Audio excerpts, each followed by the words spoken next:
पिया मरल बरस गुल्ला के मार सखी बदन मोर दुखात सखीना। पिया मरल बरस गुल्ला के मार सखी बदन मोर दुखात सखीना। दिन भर सोहनी करावै शाम की भोजन बनवावै। दिन भर सोहनी करावै शाम की भोजन बनवावै। शाम के भोजन बनवावै शाम की भोजन बनवावै। दिन भर सोहनी करावै शाम की भोजन बनवावै। शाम की भोजन बनवावै शाम की सो भोजन बनवावै। सासु कहई तो बैठ बैठ खात बा देहिया मोर दुखात बाना। सासु कहई तो बैठ बैठ खात बा देहिया मोर दुखात बाना।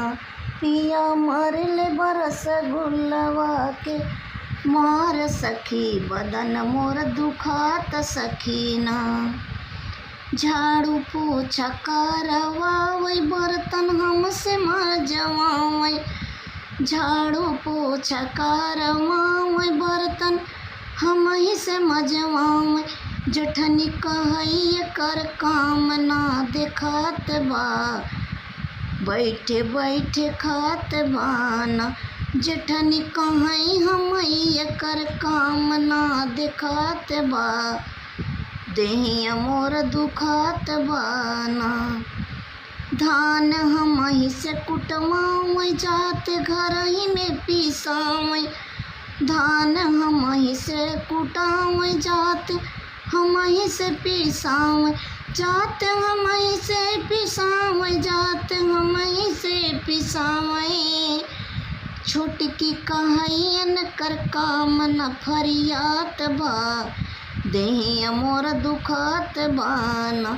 छोटकी कहई हमईन कर काम न फरियात बा देहिया मोर दुखात बाना। गोबर हमही से उठवावै सब हमही के ओस कावै। गोबर हमही से उठवावै चारा पानी हमही से करवावै। ननदी कहई का काम ना सुझात बा बैठे बैठे खात बाना। ननदी कहई कर काम ना सुझात बा बैठे बैठे खात बाना। पिया मानै भाई बहिनी के बात रहै भौजी भायहू के साथ।